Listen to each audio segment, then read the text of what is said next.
Aujourd'hui, on accueille Camille Sino. Merci d'être parmi nous.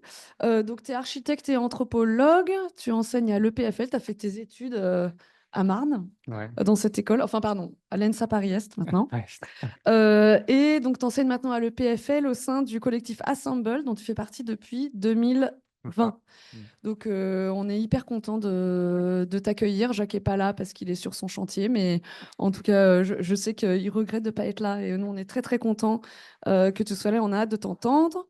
Et pour nous, c'était important de t'inviter dans ce cycle Monstrum, d'inviter des praticiens enseignants comme toi, qui essayent, en collectif, dont tu vas nous parler, de faire émerger une pratique de l'architecture qui, en quelque sorte, accueille l'étrangeté.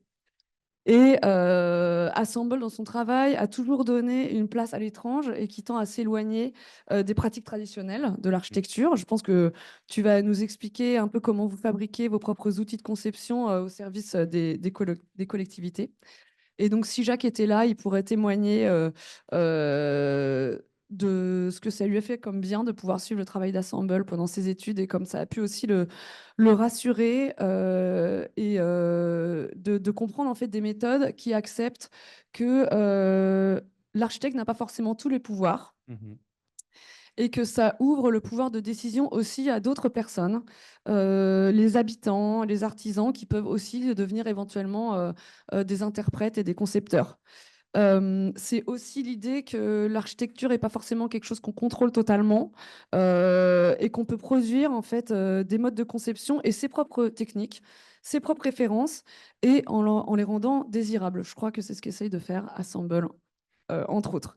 Euh, c'est une pratique où le travail est jamais forcément terminé ni figé, qu'il accepte d'être modifié. Et parfois, l'architecture peut être un élément déclencheur ou juste une prothèse pour un autre projet. Et ça donne une grande valeur à la discussion et à la collaboration qu'il peut y avoir entre les différentes disciplines. Et ce qui paraît aujourd'hui essentiel dans notre contexte actuel. Donc, je vais te laisser la parole. Juste avant de te laisser le micro, Mhm. cette fois-ci, je n'oublie pas de demander aux étudiantes et étudiants qui auraient envie, qui seraient d'accord, de répondre à 3 questions qu'on a établies avec Jacques, Marie et avec Camille en rapport avec cette conférence. Donc, vous avez des papiers, des feuilles de papier qu'on vous a distribuées. Et donc, les 3 questions, c'est selon vous. Donc, quand un projet est-il terminé? Ils sont au tableau là-bas. Quelles architectures trouvez-vous étrangement belles? Et quel futur imaginez-vous pour la campagne?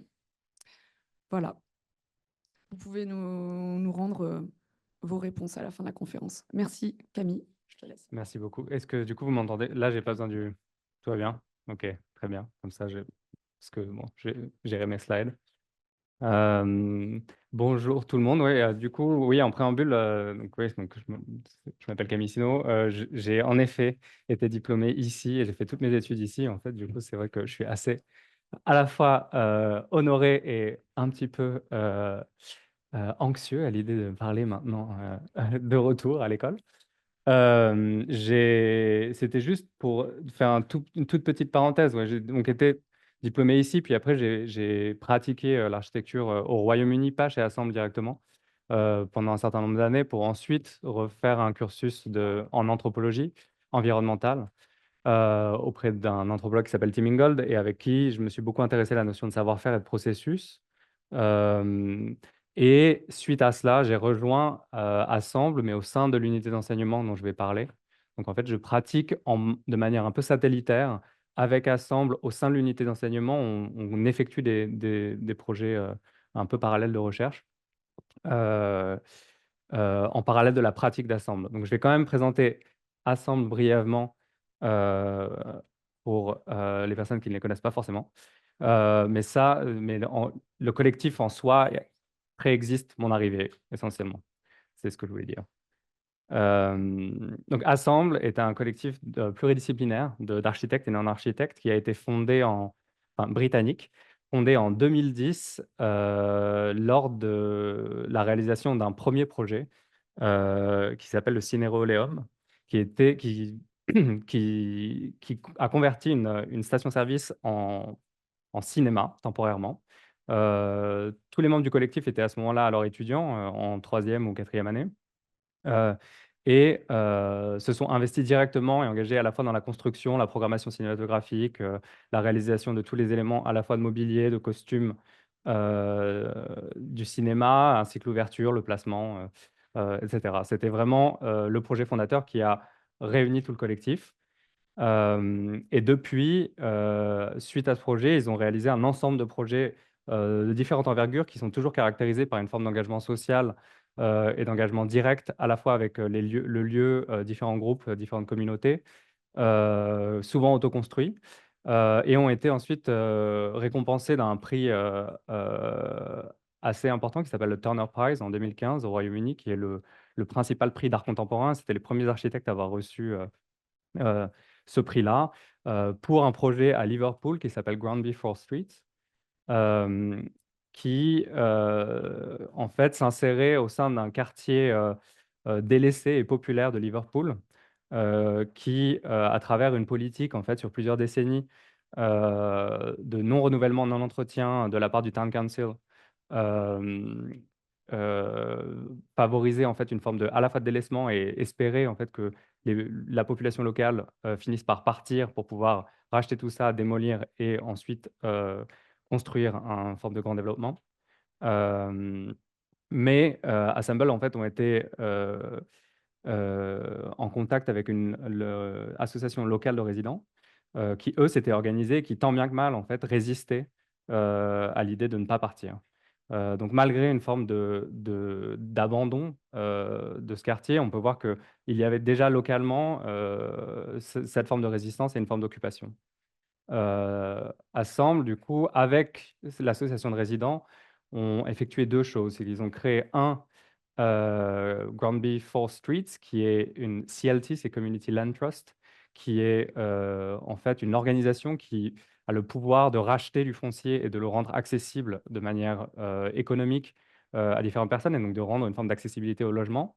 Cela avec l'association locale, donc en fait pour pouvoir racheter des éléments de foncier au sein du quartier, ainsi que la création de Granby Workshop dans un des bâtiments, à savoir un atelier de, céramique qui, était aussi une organisation, une entreprise sociale qui engageait à la fois des membres, de l'association et du quartier, ainsi que des membres d'Assemble, au départ.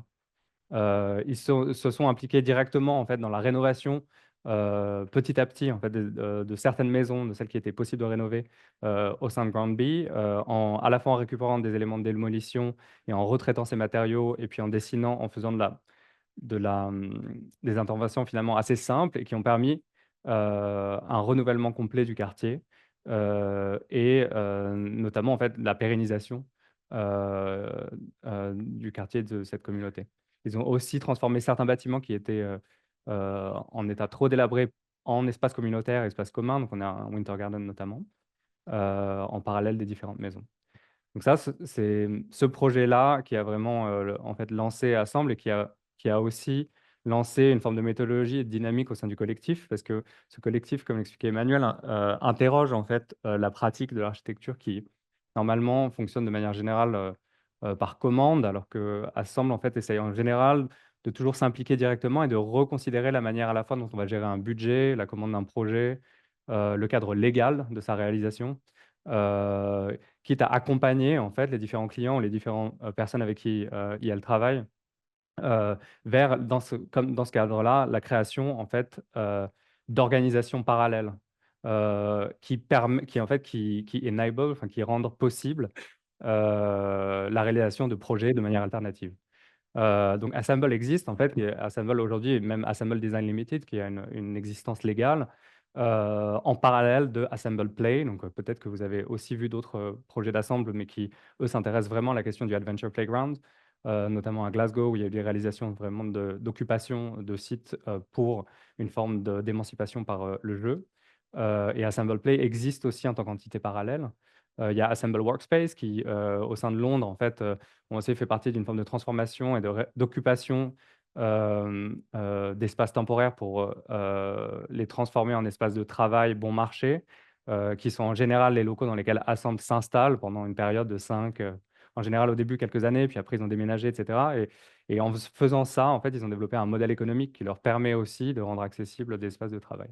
Donc en fait, Assemble, c'est vrai que travaille au sein de l'architecture. La plupart sont architectes, d'autres ne le sont pas, mais emploient tous ces outils de manière à vraiment interroger la pratique de l'architecture et de rendre plus globale en fait, la manière d'aborder un projet.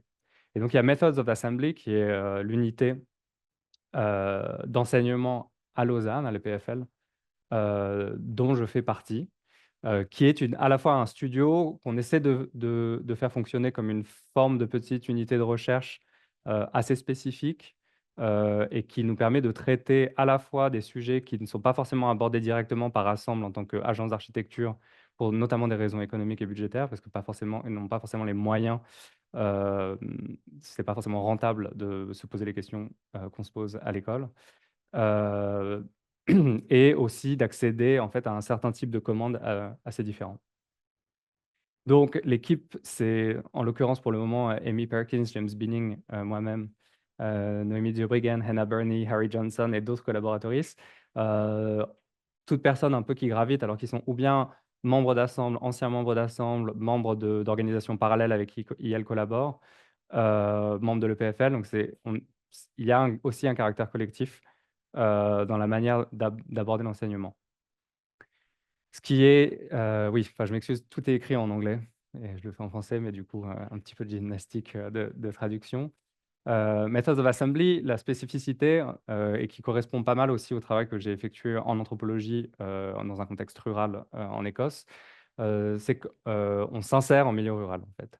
Donc, our studio is dedicated to exploring innovative architectural practices in rural context, emphasizing the unique challenges and opportunities these environments present. On est basé sur deux prémices qui sont l'idée que donc l'architecture, comme on a pu voir dans la pratique d'Assemble en milieu urbain, peut devenir un puissant catalyseur d'une forme d'engagement social et de transformation, sans en être le seul vecteur, parce que, comme on a un petit peu vu, il est nécessaire en fait de vraiment considérer l'architecture dans sa globalité, dans la manière dans laquelle elle s'intègre au sein de la société. Ce n'est pas l'architecture en soi qui va transformer la société, mais qui peut servir de catalyseur. Et le second point, c'est que les espaces ruraux offrent un terrain fertile pour une forme, pour l'émergence en fait, de pratiques alternatives et de différents modes de vie. Euh, et c'est ce point-là qui, au sein du travail, et ce que je vais développer par la suite, est pour nous très important. Euh, donc, je vais commencer par introduire légèrement un cadre théorique et un peu à la fois politique du studio. Je pense qu'il y a beaucoup de choses que vous avez peut-être déjà entendues parce que je vais faire pas mal référence au travail de Sébastien Marot et Paul Bouet, ici présent. Mais on voit donc ici une des premières photographies, en fait, c'est pas la première, je pense que c'est la deuxième parce que celle-ci est en couleur. Euh, de la Terre vue depuis la Lune en 1968, ce qui marque une forme de vrai shift dans la manière dont on a perçu et vu à la fois notre planète, et ce qui nous permet de aussi comprendre qu'il n'y a qu'une seule planète et qu'il n'y a pas de deuxième planète, et de considérer la planète comme une entité finie. C'est ensuite en 1972 qu'ont été commissionnés un ensemble d'experts, notamment Denis Meadows et Donella Meadows et d'autres experts, pour étudier en fait, au sein du Club de Rome, les conséquences de la continuité à la fois du développement industriel, démographique, économique sur justement l'écosystème planétaire et le bien-être humain. Au sein de Limit to Growth, dans ce rapport-là, ils établissent 4 scénarios qui, en fait, the standard run, qui est un peu business as usual, c'est que si on continue, donc on va atteindre assez rapidement la finitude de nos ressources euh, et donc la fin d'un système.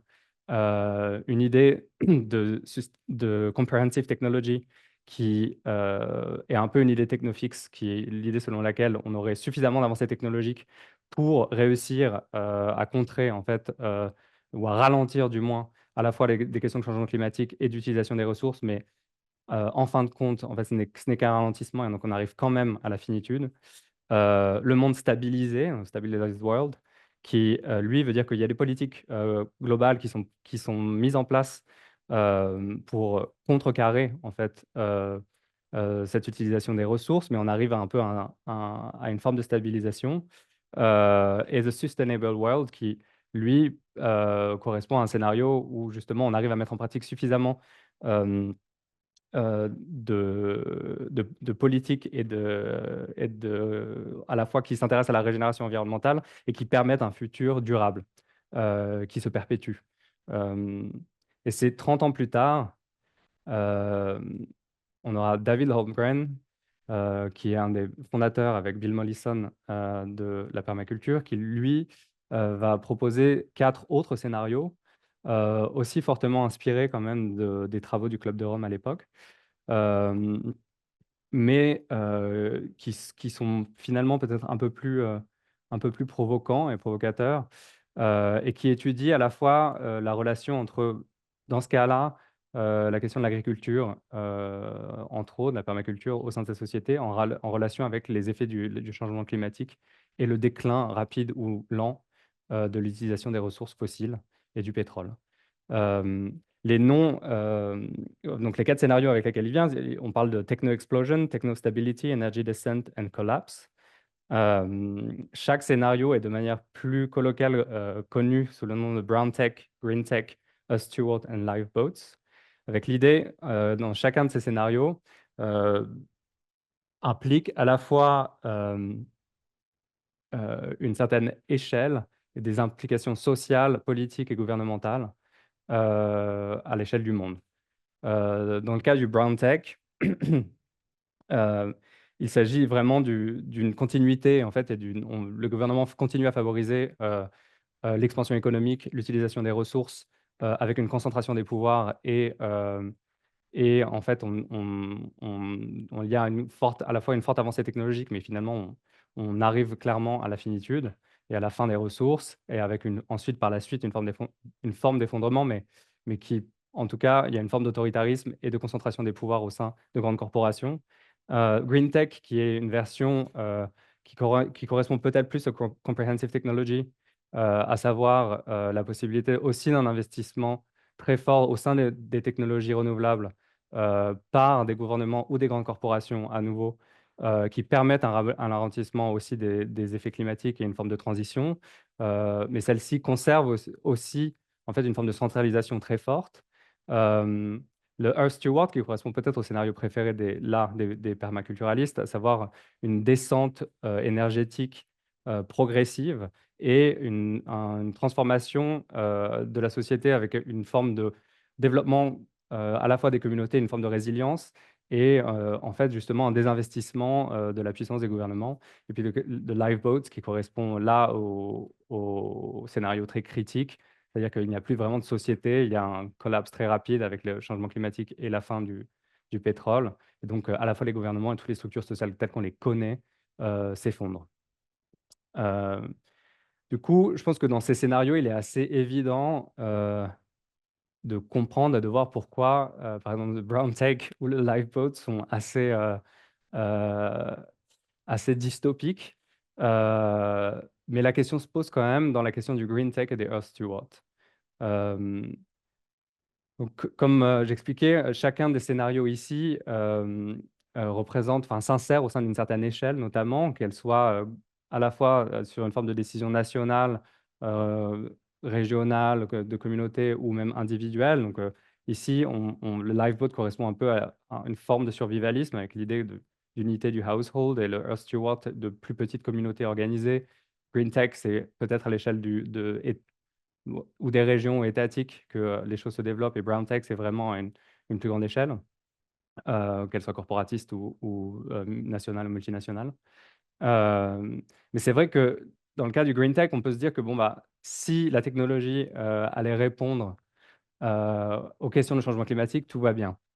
Seulement, il y a quand même beaucoup de personnes, notamment au sein des mouvements d'agroécologie, notamment Chris Smage, euh, qui explique que la solution des green tech, elle, continue en fait un peu le statu quo, c'est-à-dire qu'il y a une forme de concentration de pouvoir par certains gouvernements, certaines multinationales, et ne font que reproduire à la fin les inégalités systémiques dans lesquelles on, on existe, et sont aussi beaucoup basées sur un principe de très forte consommation des ressources et de haut consumérisme.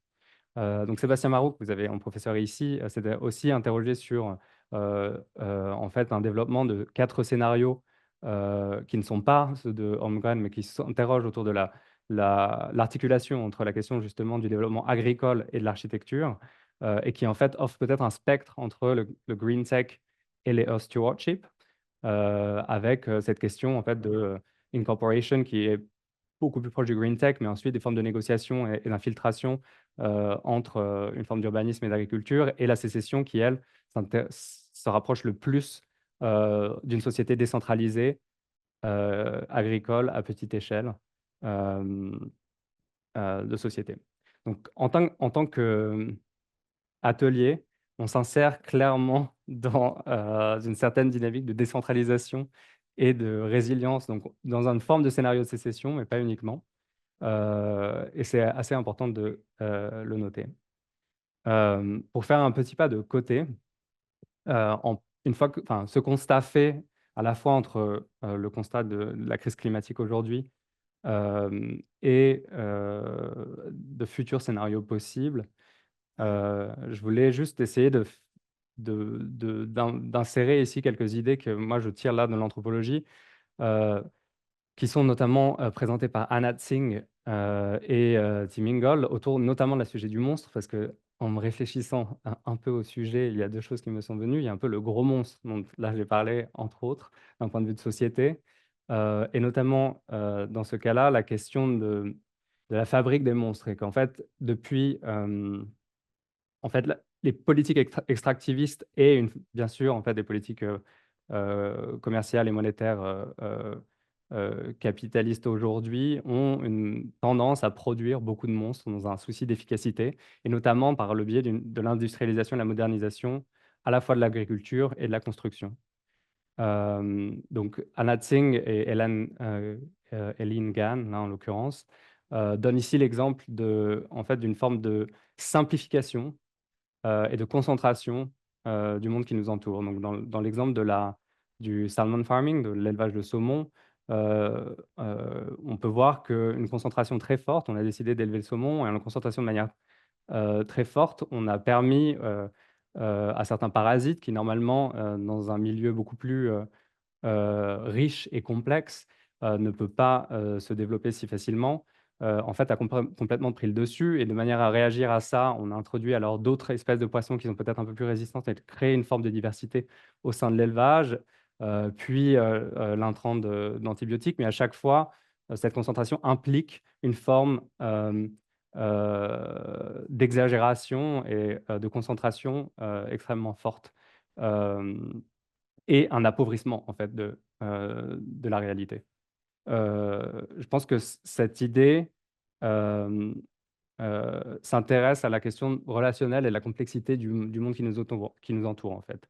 C'est-à-dire que euh, le monde et toutes les choses qui nous entourent sont extrêmement complexes. Il y a une certaine, comment dire, euh, attirance pour une forme de simplification et de réduction, notamment pour des questions d'efficacité, de commodité ou de commercialisation, d'éléments de la réalité pour la rendre de plus en plus efficace. Donc, comme là, on voit par exemple l'élevage du saumon, ou dans le cas de la construction, on verra plus tard. Et c'est justement d'être dans une capacité, enfin, l'idée étant de se rendre dans la capacité de prendre les choses plus dans leur ensemble et d'intégrer une forme de complexité.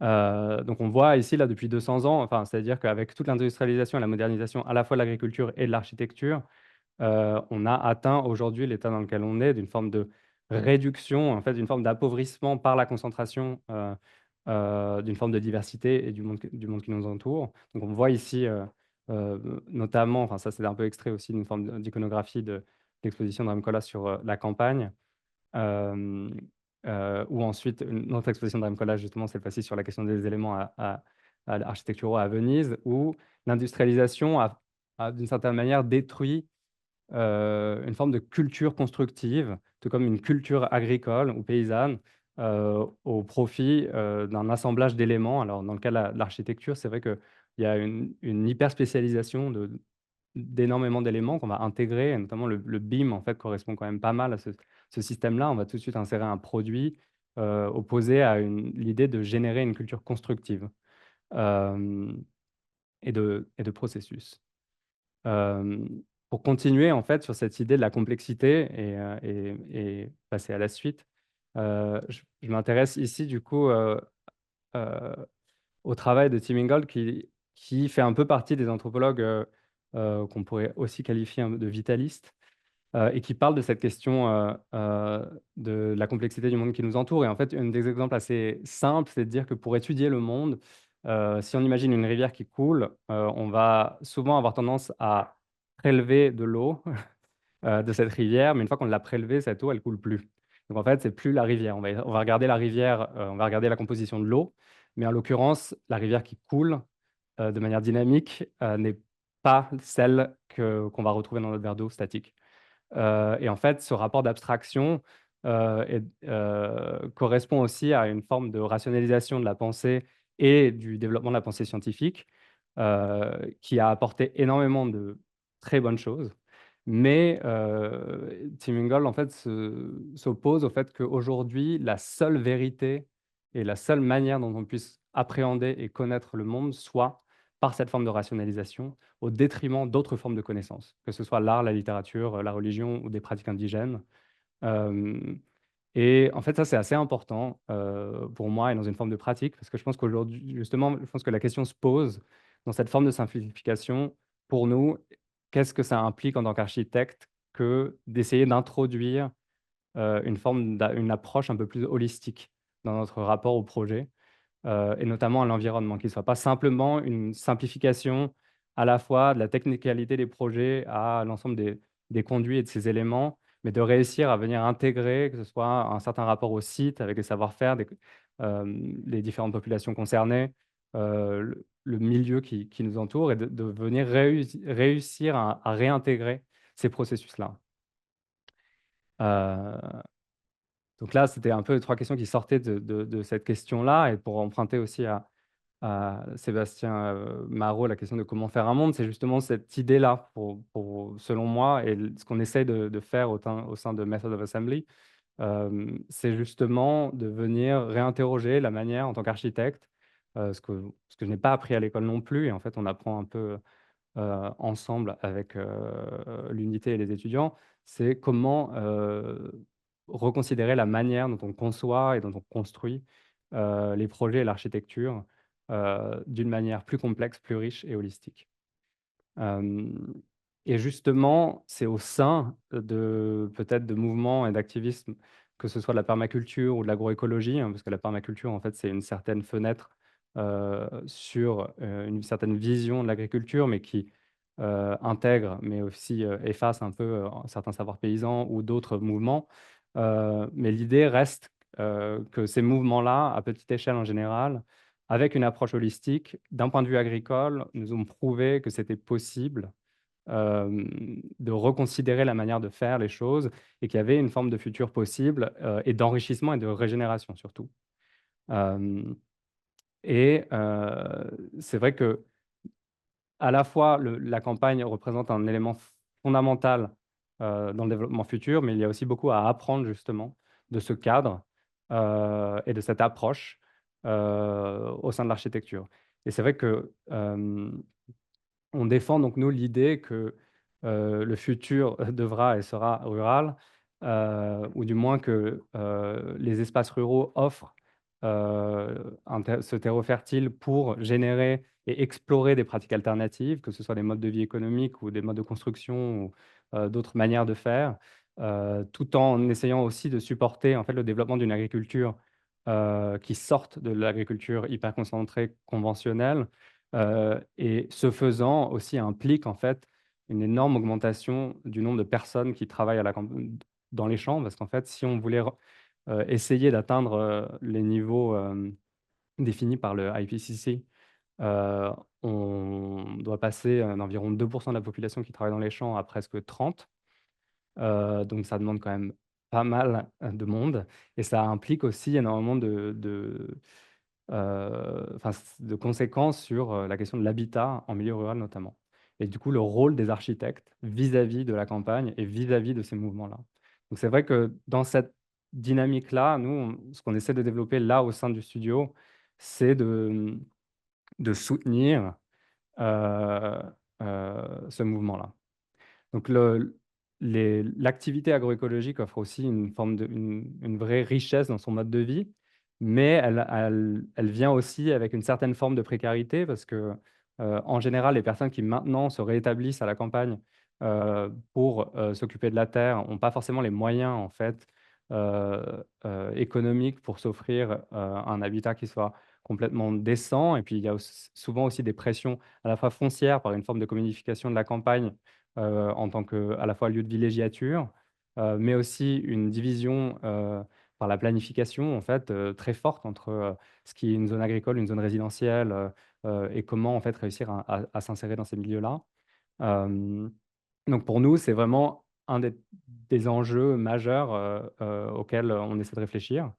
Et ce faisant, il serait un peu contre-productif d'utiliser les méthodes de construction traditionnelles. Hem, et du coup, on s'intéresse, dans une forme de recherche là, de mettre en place en fait cette méthodologie qui, regarde en fait la question de l'agroécologie et de méthodes locales, de l'utilisation de ressources locales, de certaines compétences, tout en réussissant à, tout de même conserver une forme d'efficacité de la construction et d'une construction bon marché. Donc voilà, ça j'ai fini pour la parenthèse politique et théorique.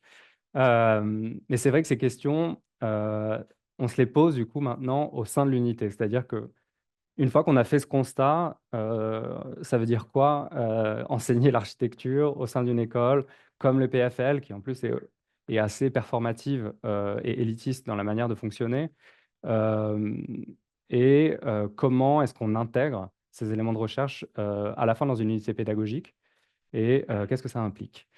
Hem, du coup, heu, ici, c'est Tools Not Artifacts. Je pense que ça correspond pas mal, à la manière dont on fonctionne. C'est-à-dire qu'il s'agit plus de développer un ensemble d'outils et de méthodes plutôt qu'un style et des bâtiments, enfin des artefacts, bâtiments conçus en tant qu'objets. Donc on prend ici l'acte de building comme, une pratique heu, qui est à chaque fois réinterrogé et on essaie de développer, en interrogeant à la fois le cadre de fonctionnement, les cadres légaux, les budgets, avec les étudiants et étudiantes, dans l'acte de construction, en général. Hem, je vais passer un petit peu là-dessus pour parler en fait de l'organisation de l'unité. Je pense qu'on essaie par-dessus tout en fait, de toujours s'associer avec une organisation locale dans un site donné. Donc en fait, là, je vais passer un peu plus en revue de manière un peu concrète ce que ça implique en fait et ce qu'on propose.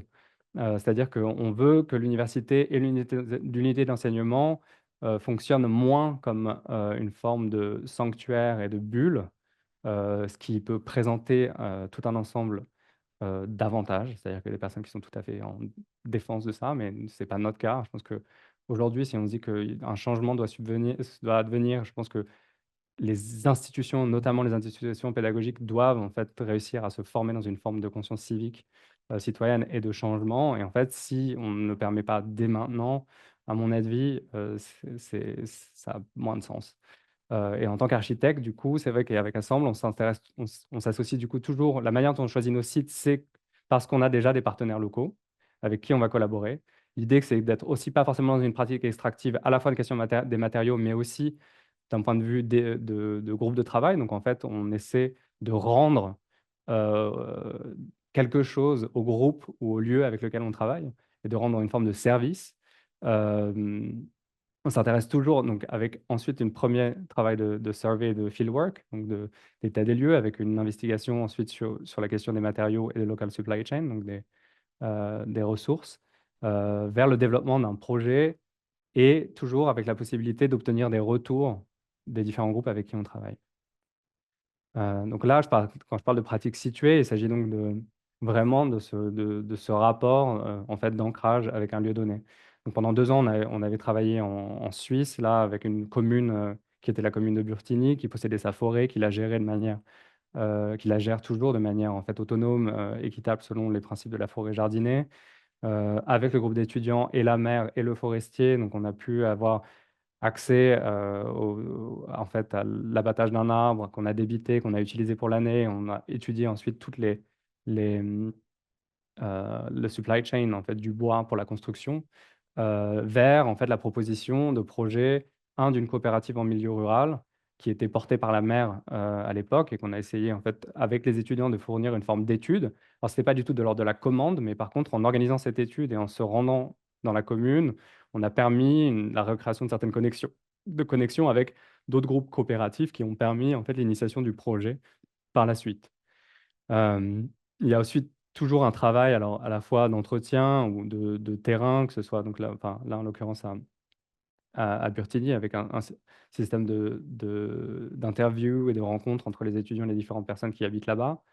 Hem, on avait à disposition en fait, la salle communale, où on a fait nos critiques, ou autres, exercices. Hem, il y a aussi ensuite, enfin ça c'est ensuite donc une méthodologie qu'on a déplacée à Bridport au Royaume-Uni. Après les 2 années en Suisse, on est revenu au Royaume-Uni et on s'est réintégré dans le sud de l'Angleterre, à Bridport, qui est une petite ville d'une 30 000 habitants, cette fois-ci en collaboration avec Wessex Community Assets et la ferme de Denhay. Et en fait, Bridport était une ville, où poussait le chanvre pendant longtemps avec, le développement du cordage.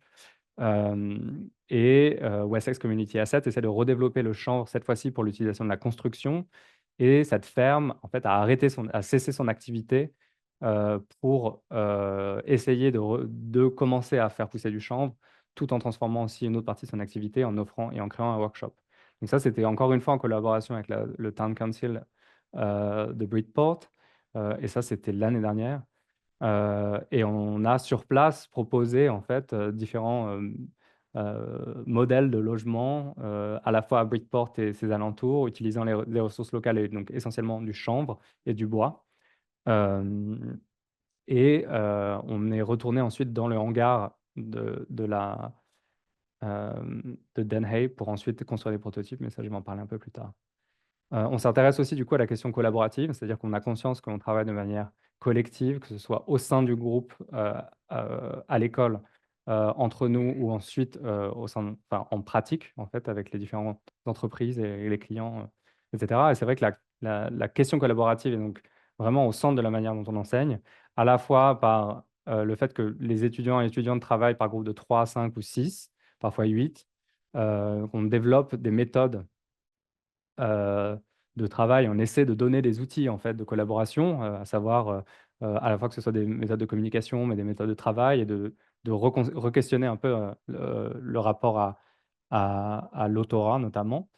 Hem, mais on a aussi conscience que, c'est pas si évident de travailler collectivement et on initie aussi chaque semestre et chaque année, en fait, avec, la coécriture ou réécriture et transformation d'une charte, qu'on établit avec nos étudiants et étudiantes sur nos rapports à la fois au travail, nos rapports à la communication, au respect, qui a été établi là sur ces dernières années. Et c'est vrai qu'on essaie, nous, en tant qu'enseignants, de aussi, en fait, faire partie de ce groupe avec qui on explore des questions et on travaille. Donc il y a des attentes qui sont exprimées de la part des étudiants avec qui on travaille, de la nôtre, et on essaie au maximum, de continuer en fait ces discussions tout au long de l'année et du semestre quand on travaille avec les étudiants, de manière à générer une culture à la fois de collaboration, mais aussi de concertation. Hem, ensuite, pour revenir à la question des matériaux, je pense qu'on commence chaque projet, alors une fois qu'on a donc le site avec une organisation locale, avec une forme d'étude en fait, d'audit. de local survey, des ressources locales, accessibles à une certaine distance, en général 35 miles, 50 km, avec la cartographie en fait, de toutes ces ressources et l'interrogation de ce qui est local, de ce qui peut être local ou considéré comme local, c'est-à-dire que notamment le bois, par exemple, le transport en train de distances plus longues est tout à fait possible. Mais c'est vrai qu'on part toujours du super local et ensuite on se pose la question des autres sources et ça, chaque site devient le lieu d'une étude. Donc là, en ce moment, on est toujours au Royaume-Uni, plus à Bridport, où on travaille avec une coopérative agricole sur diverses fermes. Et là, les étudiants et étudiantes sont en ce moment en train d'établir cette cartographie. Euh, Par cette cartographie, ensuite, on s'intéresse donc aux supply chains, donc à savoir la ressource, mais aussi ses points de transformation, son acheminement, car il va toujours de toute façon nécessaire. C'est pas parce que c'est local que déjà ce sera économique. Ça, en général, c'est un peu un point assez important. Et ensuite, que c'est forcément la réponse. Mais en tout cas, c'est au moins de se poser la question. Il y a ensuite des recherches plus expérimentales et matérielles qu'on fait en studio sur la propriété de certains matériaux, l'utilisation de certaines techniques ou certains matériaux qu'on n'utiliserait peut-être pas. Ce qu'on regarde ici, notamment question de déchets, notamment par exemple les déchets de seashells qui peuvent provenir de restaurants, de certaines autres choses quand on est vers la côte. Et il y a des assez grandes concentrations de ces éléments-là qui peuvent être comprimés ou transformés en chaux entre autres, et ensuite des essais de construction à échelle 1 sur site. Donc là, comme à Bridport, où les groupes, en fait, on y est revenu, on a construit des petits éléments à échelle 1, des mock-ups de chacun des projets. Donc voilà, donc pour conclure, en fait, je reviens sur cette question de l'architecte ignorant qui a été un peu repris, alors notamment par un article que j'ai lu très récemment de Ethel Baranao, Paul, et qui fait référence bien sûr à Jacques Rancière et qui parle de Joseph Jocoto, donc en fait de reconsidérer la manière dont on parle d'apprentissage, en fait, qu'il ne s'agit pas d'un transfert vertical d'un sachant et d'un non-sachant, mais la possibilité d'une expérimentation de co-construction du savoir ensemble, notamment parce que nous, en fait, dans notre formation, on commence à acquérir petit à petit en fait, des connaissances sur l'utilisation des matières biosourcées, mais pas vraiment en fait. Enfin, ni même d'un point de vue climatique ou vernaculaire, c'est des savoirs qu'on a perdus. Donc en fait, c'est des questions qu'on se pose. Donc on a difficilement la position du sachant à ce niveau-là, avec les groupes d'étudiants. Et aussi une forme de décentralisation. Donc là, les deux bouquins qui sont... alors, Housing by People n'est pas là, mais c'est deux bouquins qu'on donne à lire. Donc, Vernacular Architecture de Brunskill, qui est juste une étude assez complète et détaillée en fait, de l'architecture vernaculaire au Royaume-Uni et de certaines techniques. Et Housing by People de John Turner, avec affiliation euh, anarchiste, mais qui s'intéresse à la décentralisation en fait, de la production du logement, et notamment en faveur d'une forme d'autoconstruction ou du moins d'autodécision sur la construction de son logement organisé. Et c'est vrai que ces deux axes-là sont pour nous très importants en fait, dans le développement de l'unité, mais par contre présente un peu ces challenges. Donc pour revenir au thème, aussi un peu la question de monstre, c'est que ça dérange pas mal la manière dont peut-être, du moins moi, j'ai reçu pendant un certain temps une forme d'enseignement de l'architecture qui, bien sûr, m'a permis, en fait, m'a donné les outils de dessiner et concevoir des projets de manière disciplinaire, pertinente et efficace.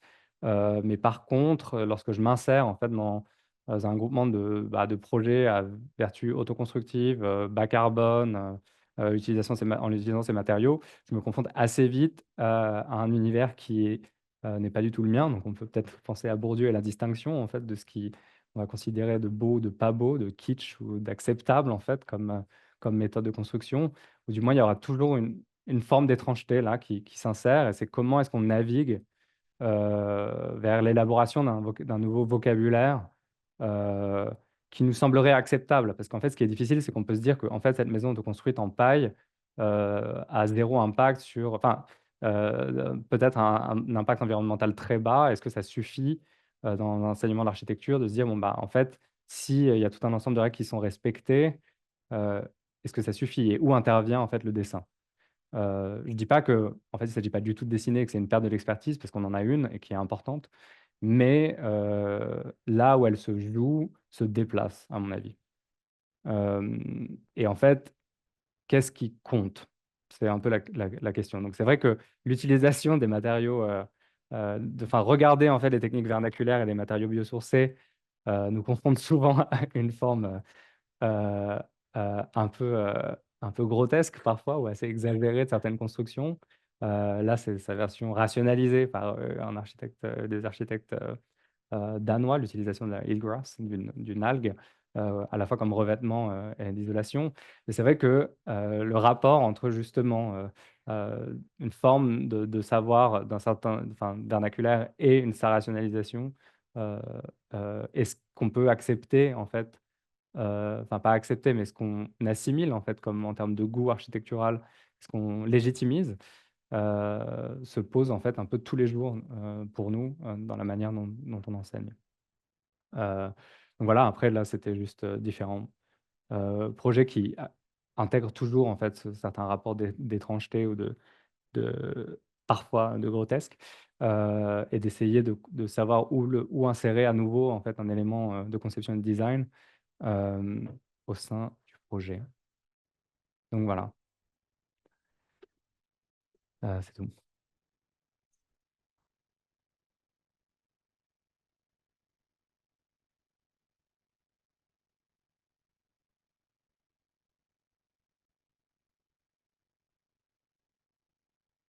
Vous m'entendez? Bon, merci beaucoup, Camille, pour cette présentation. Est-ce que vous avez des questions à poser suite à cette présentation? Bon, je vais commencer, alors ça va peut-être lancer. Donc justement, en fait, c'est pour rebondir avec le dernier point que tu as évoqué. Quelle est la part dans la méthode d'enseignement de Assemble? J'ai Mmh. dit Assemble tout à l'heure, mais en fait, on va dire Assemble. Non, bah, c'est Assemble, mais en fait, Euh, c'est mais Assemble, ça Assemble. Donc, quelle est la part en fait dédiée à la recherche d'un vocabulaire ou à une forme propre à la réutilisation justement enfin, c'est un peu pour rebondir avec ce que tu viens de dire. Euh, Même si c'est des projets situés, mmh. est-ce que du coup il y a une recherche de vocabulaire ou une expression propre à la réutilisation ou aux matériaux qui sont locaux, qui est enseignée? Oui, qu'on explore en fait, qui est enseigné, enfin au sens, en fait, c'est vrai que là, on se conf ce à quoi on se confronte, c'est qu'en fait, comme on se regarde les techniques de construction, en gros pré-industrielles, vernaculaires et autres, souvent, on se confronte à un certain rapport de pastiche, de réutilisation, de ces constructions-là. Mais l'idée, c'est de toujours réussir à intégrer vraiment à intégrer l'intelligence de cette utilisation d'un point de vue contemporain. Conserver une forme d'économie, à chaque fois de poser cette question-là avec les étudiants, en fait. Est-ce que, hem, construire de cette manière-là, en fait, enfin, est-ce que, bah, aujourd'hui, la maçonnerie, enfin, un maçon ou une autre personne coûte beaucoup plus cher, donc il y a beaucoup de choses qui ne sont pas forcément possibles et c'est comment les intégrer et avec les étudiants, c'est plus une forme de méthodologie vis-à-vis d'intégrer ces processus-là pour ensuite, hem, aboutir à une proposition, de dessin par et avec les étudiants. Heu, qu'on dialogue en fait de manière Mm. souvent aussi assez critique en fait, de voir, comment faire et c'est vrai que la question par contre de stylistique, et un peu de pastiche se pose assez souvent au début, dans la manière d'enseigner et du coup on se confronte assez vite à des projets qui vont vouloir ressembler à un bâtiment du 18e siècle en bois, heu heu, ouais. Mais par contre, en termes d'enseignement, on intègre, voilà, l'idée de cette recherche de matériaux locaux parce qu'on le fait effectivement. C'est-à-dire que là, les recherches, les cartographies qui sont effectuées sont contemporaines et réelles, en temps réel et du coup, ça fait partie de la première étape. Ensuite, on intègre ça sous des formes de spreadsheet avec toutes les informations. Il y a une sélection un peu de différents matériaux, différents produits ou possibles à utiliser, l'intégration de ça directement dans un projet. Et ce que j'ai peut-être pas mentionné ici, par contre, c'est qu'on y fait aussi très gros usage de la référence. Donc c'est vrai que en parallèle, on étudie des projets historiques, enfin sur les 200 dernières années, architecturaux de référence, euh, comme point de départ, parce qu'on ne réinvente pas la roue de ce point de vue-là. Et du coup, d'un point de vue typologique, de logement ou de choses comme ça, on regarde toujours des projets de référence et qu'on souvent demande aux étudiants de traduire, en fait. C'est-à-dire qu'on reprend ces projets-là et on les traduit en utilisant ces ressources locales. Et en fait, c'est là où intervient peut-être la manière d'enseigner. Merci.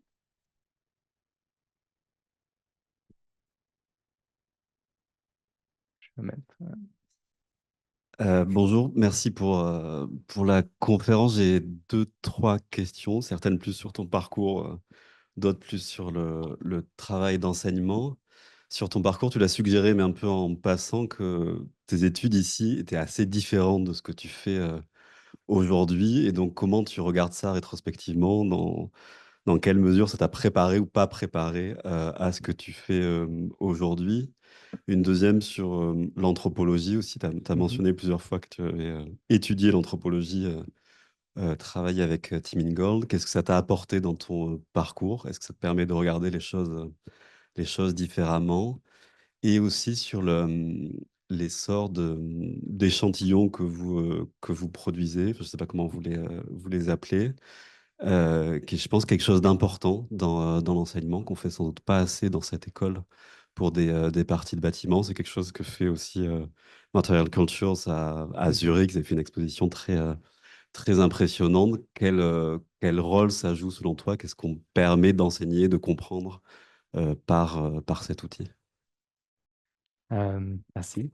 Alors, pour la première question, euh, on va dire, c'est un peu exagéré quand je dis ça, dans le sens où je pense que ici, j'ai quand même reçu déjà un enseignement par le biais de pas mal de professeurs aussi, de questionnement, en fait, qui déjà parlaient de territoire ou s'interrogeaient à une forme, je pense, territoriale, un rapport territorial de l'architecture, une forme, en fait, de ces relations-là. Euh, euh, et aussi des outils de projet qui sont peut-être que je juge quand même très utiles, donc très disciplinaires et qui, pour moi, appartiennent quand même à une génération d'architectes qui se sont définis différemment, en fait, dans un autre contexte à la fois climatique et politique, notamment d'une discipline de l'architecture autonome, et en fait de venir rechercher toutes les ressources du dessin de l'architecture uniquement par le biais de la discipline architecturale, euh, et qui conserve une forme de légitimité et une valeur, mais c'est vrai qu'aujourd'hui, maintenant, rétrospectivement, en fait, je réinterroge ce rapport-là sous le spectre en fait, de l'inévitable fait qu'on ne peut pas s'extraire du monde qui nous entoure, donc même si, mais de toute discipline. Et ça, c'est fait aussi le lien avec l'anthropologie, dans le sens où mes études en anthropologie, et notamment bon, là en Écosse, spécifiquement avec Tim Ingold, c'est justement la réalisation de, quelle que soit la théorie conceptuelle avec laquelle on vient, on en vient toujours d'un état donné, présent, de relation avec d'autres personnes, d'un état que ce soit social ou intellectuel, culturel. Et en fait, on n'est jamais... En fait, l'idée d'une abstraction et de s'extraire, qu'il y ait l'idée d'une forme d'objectivité est genre absolument nulle. Et du coup, je pense que c'est de réinterroger ce point de vue-là, parce que c'est vrai que beaucoup d'enseignements sont euh, pas qu'ici, je veux dire, hein, pas du tout, mais je veux dire, il y a quand même cette question, enfin, je pense même en Suisse d'ailleurs, de manière assez forte, de cette autonomie de la discipline et l'idée qu'il est possible de penser tout de manière indépendante, euh, et encore un peu, enfin, était prévalente, du moins à l'époque. Euh, Ensuite, l'anthropologie m'a aussi permis de m'offrir un cadre théorique critique sur la manière à la fois réflexif en fait, parce que l'anthropologie est très réflexive, sur toujours avoir la situation, sur enfin, la conscience de soi vis-à-vis des autres et de comment est-ce qu'on pratique. Et du coup, en tant qu'architecte, de se poser cette même question, euh, tout en oui, offrant en fait ce rapport aussi de relativisation vis-à-vis du reste du monde et des autres systèmes de pensée culturels ou autres, et de toujours prendre conscience de cela et des influences que ça peut avoir. Et le troisième point, c'est les échantillons et la technique et un peu l'apprentissage par le faire, je pense. On essaie de les conserver, on essaie de développer une bibliothèque, et c'est vrai que on est assez proche de Material Cultures, enfin, de manière même physique, dans le sens où en fait on collabore assez régulièrement. Euh, et Summer, qui fait partie, en fait, fait son doctorat à l'EPFL avec Charlotte Malterbart, et on fait partie un peu des mêmes cercles. Euh, mais en tout cas, on pense que le fait au moins de construire permet de se poser des questions. Et en fait, c'est vrai que ce qu'on découvre quand on le fait, notamment avec les étudiants, c'est on a beau dessiner un détail, notamment quand on lui apprend un certain matériau, à partir du moment où on décide pas, enfin, on n'est pas confronté au fait de clouer sa planche et de devoir prendre cette décision de dire en fait ma planche, je la mets, je l'aligne là ou je la fais dépasser ou enfin, euh, en fait, c'est vrai que tant qu'on n'a pas été confronté à tout de même une forme de réalité de cette expérience, il y a quelque chose qui n'est pas vraiment incorporé un peu dans l'apprentissage, je pense. Et du coup, ça reste toujours assez abstrait, en fait, les questions d'alignement ou d'autres, ou comment on construit, on dessine quelque chose. C'est de cette manière-là qu'on essaie de l'intégrer.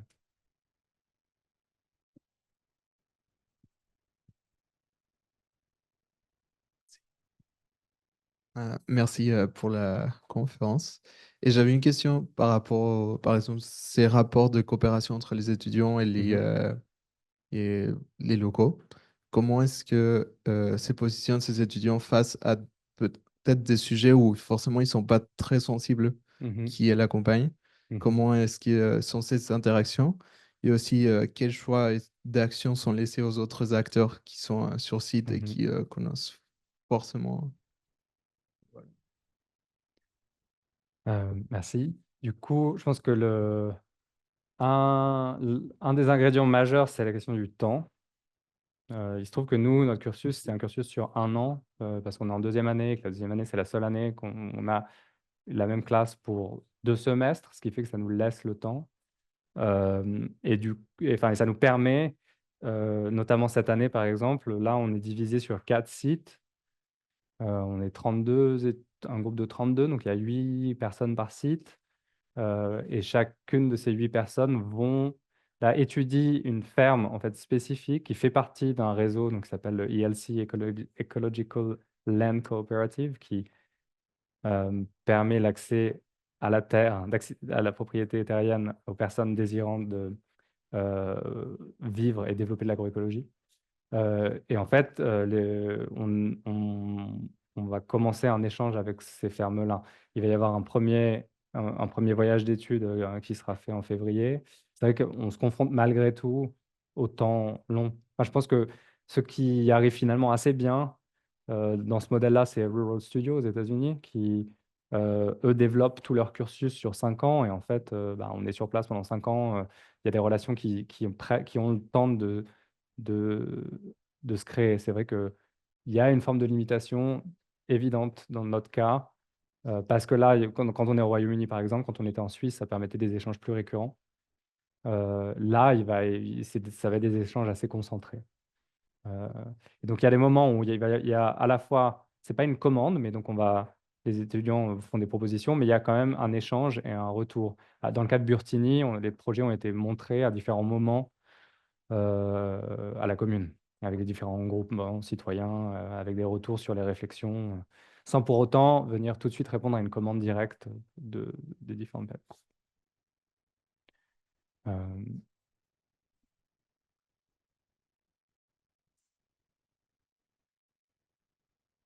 Une autre question?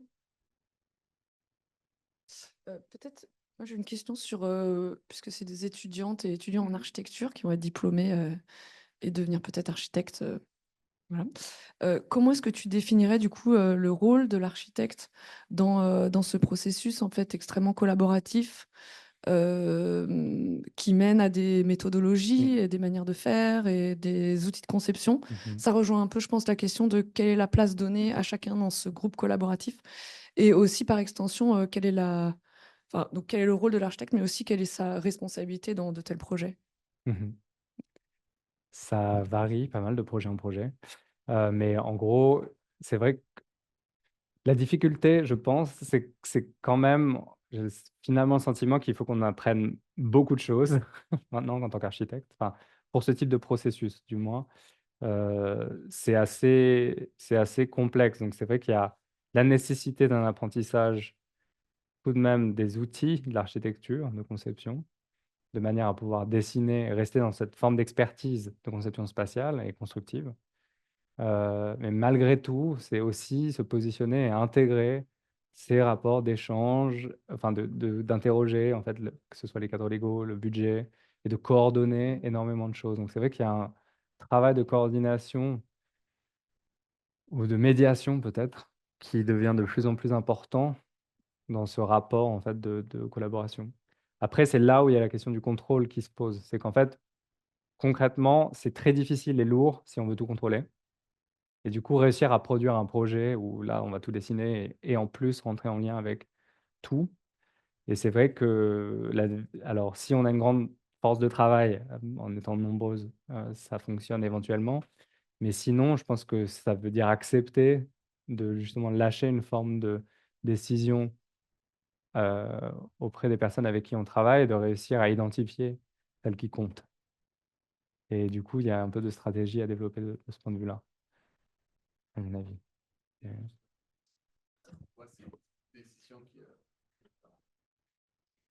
Ça va, c'est assez contextualisé, enfin, c'est assez contextuel au sens où c'est pas contextuel d'un point de vue forcément de vocabulaire architectural, mais c'est très contextuel dans le sens où chaque projet, du coup, va venir avec son lot de ce qui compte et ce qui compte pas, en fait. Enfin, c'est pas, ça sera jamais vraiment la même chose. Mais du coup, c'est déjà le rôle de l'architecte, c'est d'identifier tout ça, donc d'aller chercher un peu, que se faire l'état des lieux, de toute cette cartographie, de comprendre tout cet écosystème et de s'insérer et de venir tisser avec tout ça, à mon avis. Peut-être qu'il y a une question dans le chat. Zoom. Non. Non. Si, ouais, il y a trois notifications. Ah, c'est peut-être là-haut. Ah oui. Ça fait longtemps. Une question pour avant. Non, pas Ah, Ethel, oui. Ethel Baranoa, Paul, P-O-H-L. Ethel, voilà. Mais sur, qui s'appelle The Ignorant Architect. Non, The Alchemy of the Classroom. Mais qui parle, en tout cas, l'article en question pédagogique parle du rôle de l'éducation architecturale aujourd'hui et de reconsidérer aussi, enfin, de s'insérer dans une institution professionnalisante ou du moins qui présente l'idée du diplôme fait que, et la manière dont les choses sont construites, et notamment à l'EPFL, il y a beaucoup d'expérimentation qui se passe, mais c'est vrai qu'on reste toujours sous la pression d'une forme extrêmement professionnalisante de l'éducation qu'on fournit. Et c'est vrai qu'on se rend compte que c'est difficile de du coup remettre en question certaines choses. Malgré toute la volonté du monde, en fait, on finit toujours par euh, euh, faire face à un mur. Ok, bon bah merci beaucoup. Il y a une sélection de livres ici. Toi, tu en as apporté 3. Ouais, dans Mais les trois, il y a celui de Chris Smash sur Small Farm Future. Il y a en l'occurrence les 3 là. et le Vernacular Handbook. Mhm. Et il y a Low Impact Development, où ça, c'est plus un truc des années 70, mais sur enfin, une idée de développement urbain ou rural, du moins, à bas carbone. Voilà. Ok, et si tu es d'accord, on pourra peut-être Communique. communiquer la liste de livres que tu conseilles à tes Oui, oui. étudiantes et étudiants. Ouais, ouais. Ok, ouais. Déjà, merci beaucoup pour la conférence. Dans le cadre du travail à l'école, je vois bien comment est-ce qu'on peut rencontrer des acteurs, etc. Et dans quelle mesure vous arrivez aussi à le faire vraiment de façon applicable dans votre travail d'agence? Enfin, parce que les quelques stages que j'ai fait, on a quand même souvent l'impression qu'on est beaucoup plus pressé dans la vie professionnelle par Oui, oui, l'économie c'est du sûr. projet, avec le temps très réduit que ça impose. Et voilà, comment ça peut prendre des formes applicables dans ce cadre d'économie de projet dans la vraie vie, quoi. Ça, c'est une vraie question. Enfin, au sein du collectif, je pense que je suis moins présent au quotidien à Londres, enfin, du coup, avec le collectif britannique, mais c'est vrai que je sais qu'il y a quand même un mouvement dans le sens et un certain changement de l'époque où Yale ont commencé les premiers projets en travaillant toutes et tous de manière autonome, autoconstruite, sur une forme d'improvisation globale, sur maintenant une structure qui est beaucoup plus réglée avec la nécessité d'un budget et d'argent qui rentre. Après, il y a des systèmes d'organisation où en fait, il y a déjà un système, enfin le cadre légal, c'est-à-dire que c'est une LLP, c'est Limited Liability Partnership, mais en fait, ils ou elles sont presque tous direct. Il y a essentiellement que des directories au sein du groupe. Il y a 2 statuts, employé et partenaire. Après 2 ans d'emploi, on devient partenaire. Quand on devient partenaire, ça veut dire qu'on prend part à toutes discussions et réunions budgétaires, discussions de l'agence. Donc ça, c'est aussi un certain fonctionnement. Voilà. Après, ça veut dire qu'il y a malgré tout la nécessité d'une viabilité économique. Je pense que là rentre en jeu aussi la diversification des modèles, à savoir Assemble Workspace. Enfin là, je parle un peu au nom d'Assemble, mais je sais que en tout cas, c'est des structures qui, qui normalement génèrent un certain revenu et qui permettent ensuite de financer le collectif. Après, il y a malgré tout des commandes ou des projets qui font plus rentrer d'argent que d'autres, mais en fait, l'idée, c'est qu'ils essaient quand même de conserver un équilibre pour pouvoir faire des projets qui n'en rapportent pas, à savoir travailler avec certains groupes ou certaines communautés qui là, vont pas forcément être rentables. Et c'est aussi le développement de l'unité d'enseignement. Par ce biais-là, c'est aussi de s'intéresser à des projets. Cet été, là, j'ai travaillé moi sur un autre projet dans le Jura français euh, qui n'était pas rentable en fait et qu'on a par contre pris par le biais de l'université parce qu'en l'intégrant au curriculum, on peut poser des questions et développer des choses qui n'est pas possible d'un point de vue commercial, par exemple. Et à terme, c'est d'essayer de... Il y a beaucoup de vases communicants en fait. Enfin, il n'y a aucun vase communicant entre de l'argent public et, et des revenus privés, mais voilà. Merci beaucoup, Camille. Merci. Merci à vous d'être là.